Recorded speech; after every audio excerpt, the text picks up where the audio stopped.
프로젝트 불금 조조 할인입니다. 명절 대목이 끝나고 수능을 앞둔 10월은 영화계에서 비수기로 꼽히는데요.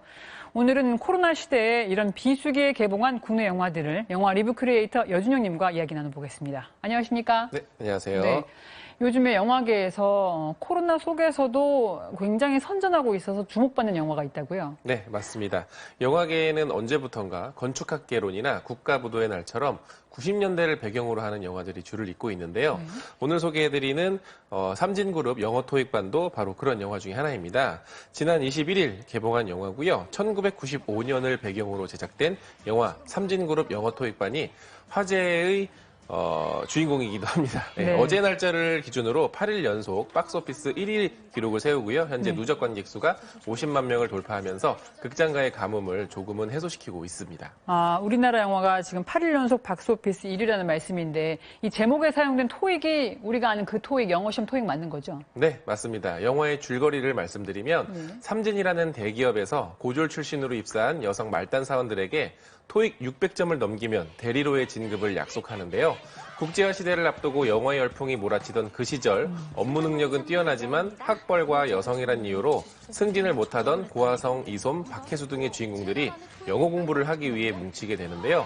회사에 분명 존재하지만 누구에게도 주목받지 못했던 여직원들이 회사의 비리를 밝히고 엉겁결에 회사를 지키는 영웅이 되는 그런 이야기를 다루고 있습니다.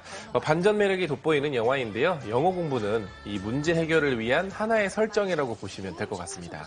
네.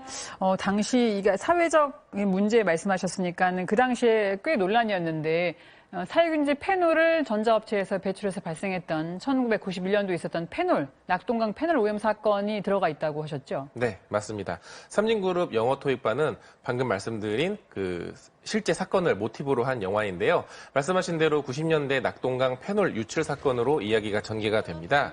또 시나리오 초고 작업을 맡았던 홍수영 작가가 90년대 대기업 영어 강사로 활동했었던 이력을 조금 더 줄거리에 녹여내면서 생동감 있는 영화로 좀 감상을 하실 수 있을 것 같아요.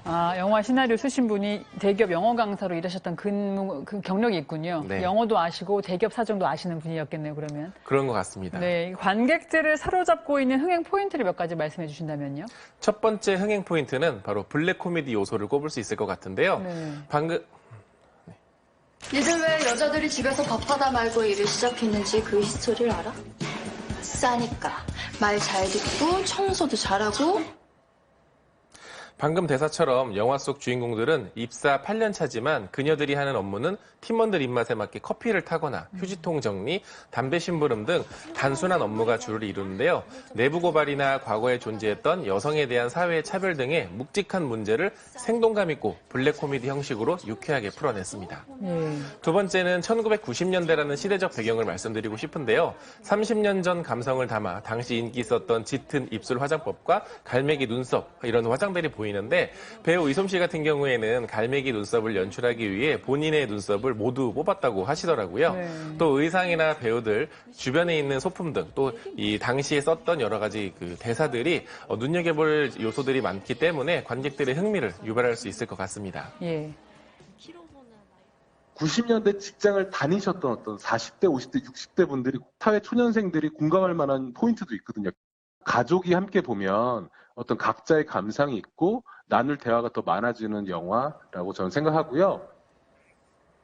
네, 다른 영화 얘기도 잠깐 해볼까요? 이번 달 15일에 개봉했었죠. 소리도 없이 역시 손익분기점을 넘었다고요? 네, 맞습니다. 유아인과 유재명이 주연을 맡은 범죄 영화죠. 소리도 없이가 개봉 12일 만에 손익분기점인 35만 명을 넘었는데요. 유괴당한 아이를 맡게 된 두 주인공이 아이 때문에 예상치 못한 사건에 휘말리는 이야기를 다루고 있습니다. 기존 범죄 영화들과는 조금 결이 다르게 무겁고 어두운 소재를 다루고 있지만 아이러니하게도 영화 속 장면들은 마치 가족 영화들을 보는 것 같은 따뜻함을 선사하고 있는데요. 과연 어떤 이면으로 관객들에게 새로운 메시지를 던져줄지 틀을 깬 새로운 줄거리와 명배우들의 열연이 돋보이는 영화였습니다. 예, 사실 코로나 속에 고생들 많았는데 이 와중에 개봉한 영화 소식들이라 굉장히 반가운데요. 방역 수칙 철저히 지키면서 꼭 보러 가도록 하겠습니다. 네. 감사합니다. 감사합니다.